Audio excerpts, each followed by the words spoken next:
Hi, my name is Peggy Berryhill, and I am going to read to you from Rubyfruit Jungle by Rita Mae Brown. Senior year was a victory. Connie and I never had to go to class if we didn't want to. Mr. Beers wrote us blue freedom slips at a moment's notice. The only class we condescended to attend was Advanced English with Mrs. Godfrey. She was such a great teacher, and we didn't mind learning Middle English to read Chaucer. Carolyn was also in the class.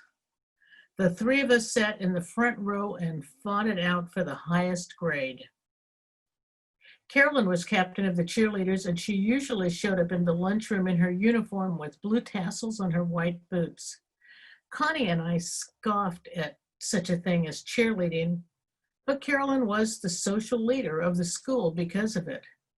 The three of us also dated three boys who were close friends. Whenever we were seen with our respective boyfriends, we paid the usual fondling attention to him demanded by rigid high school society. But in truth, none of the three of us gave a damn about any of them. They were a convenience, something you had to wear when you went to high school functions, like a bra. Carolyn was becoming tighter than a violin string because Larry kept pushing her to sleep with him. Connie and I told her, go ahead and get it over with, because we were sick of hearing her bitch about Larry grabbing her boob at 12:20 a.m. every Saturday night. Besides, Connie and I were both doing it with our boyfriends, with no harmful side effects. No one was supposed to know, of course, but everyone did in the behind-the-hand manner. All of this overt heterosexuality amused me, if only they knew. Our boyfriends thought they were God's gift because we were sleeping with them, but they were so tragically transparent that we forgave them their arrogance. Carolyn decided again with her relentless logic that if we won the football game against Stranahan, she'd do it with Larry. We creamed them. Carolyn's face walking off the field of honor was not the usual bright cherry red from screaming her lungs out, but an ashen and drawn face. Connie and I went over to her to bolster her. Then the three of us went back to the locker room to wait for our dates. All Princeton haircuts, Ouija shoes, and gold cup socks. Clark came out with a gash on his cheek and wanted sympathy.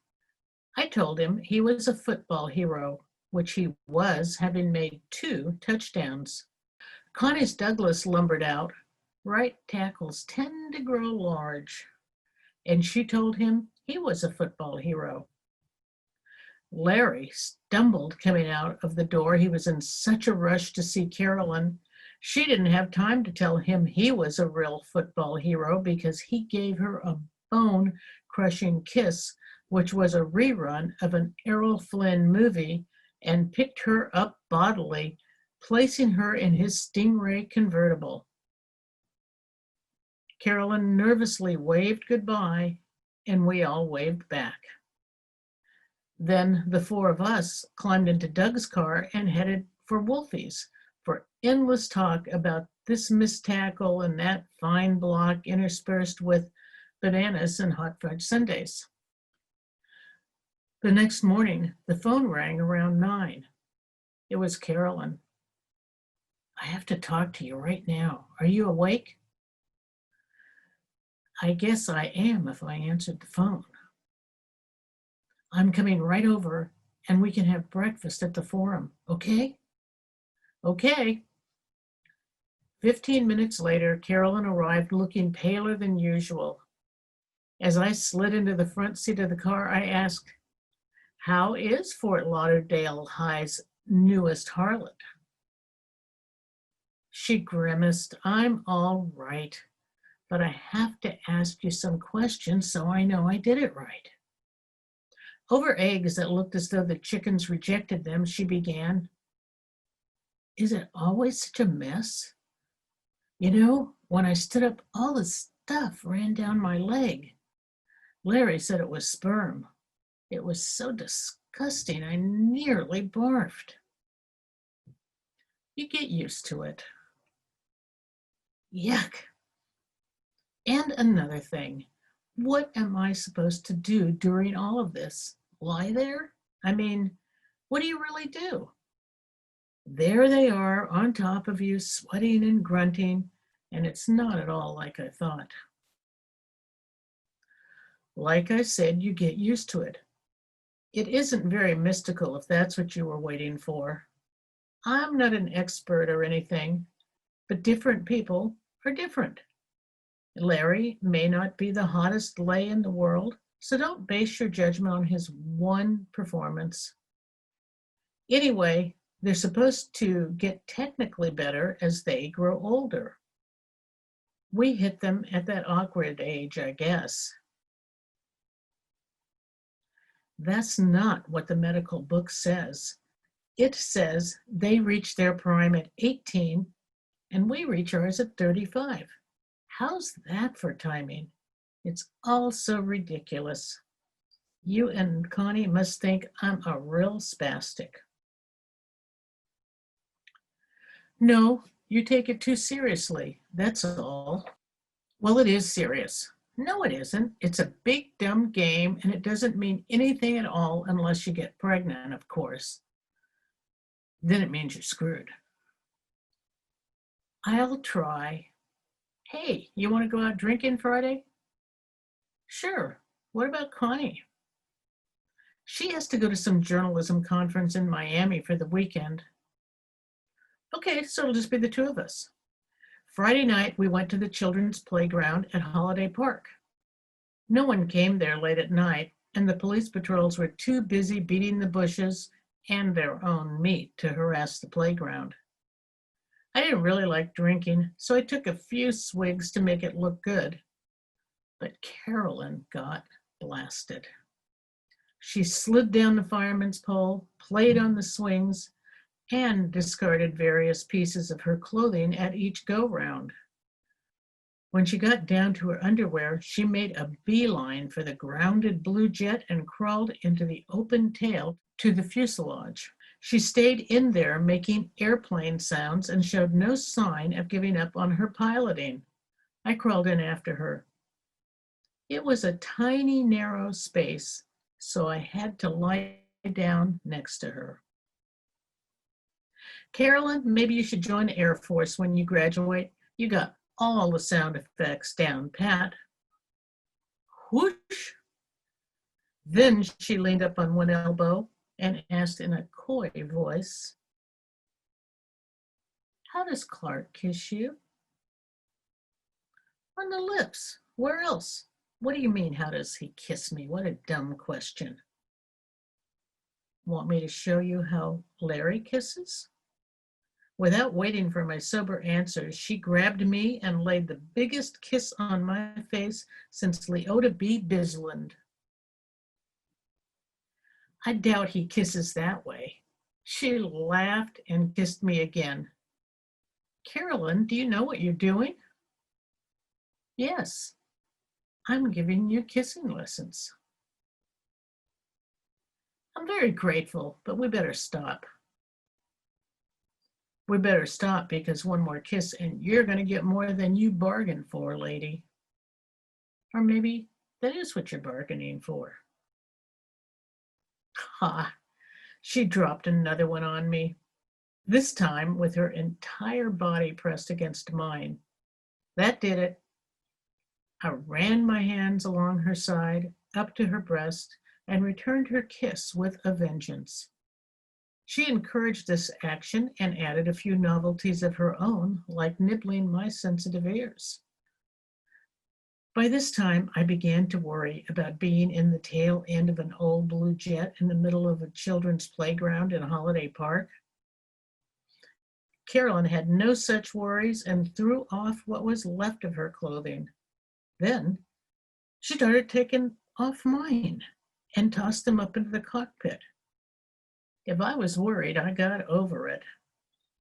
All I could think about was making love with Carolyn Simpson, headed cheerleader and second-year chaplain of Fort Lauderdale High School, and a cinch for prom queen. We were in that plane half the night coming into the wild blue yonder. I know we broke the sound barrier. Eventually, the sky began to lighten and the air became chilly. I thought it was time to go. Let's get out of here. I don't want to get out. I want to stay in here for 10 years and play with your breasts. Oh, come on. I reached up and got her underwear and my clothes. Then I backed out of the plane and collected her dew-covered Bermuda shorts, villager blouse, and white worn-out sneakers. Shivering, we ran to the car. Are you hungry? I asked. For you. Carolyn, you are so goddamn corny. Let's go to the Egg and You and get something good.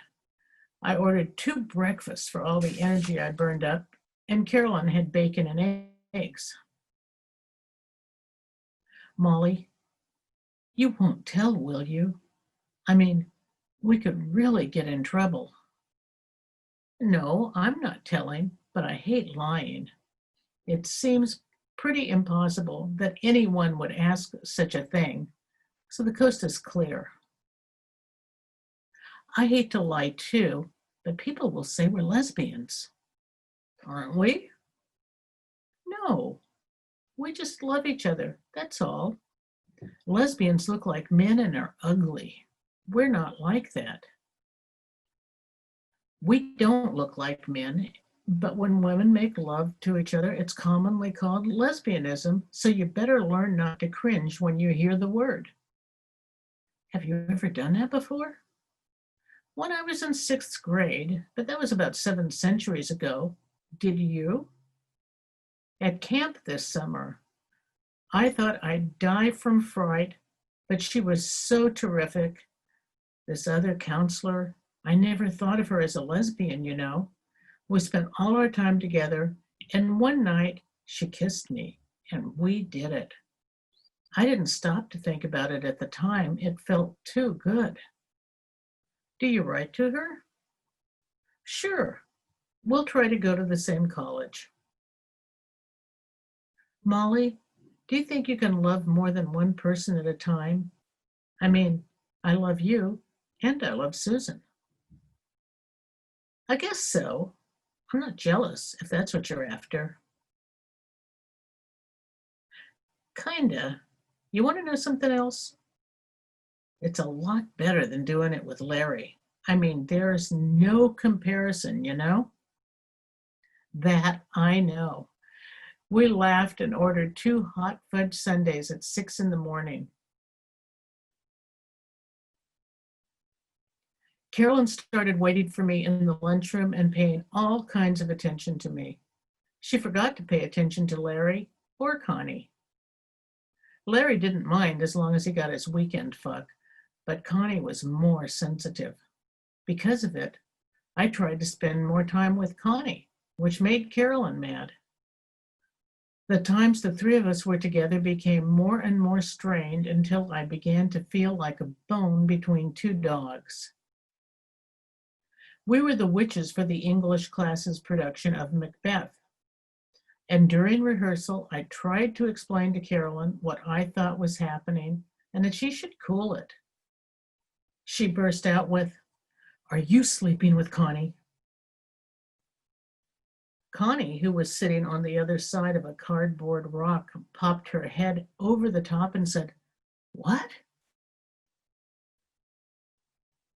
This is it. Now what do I do?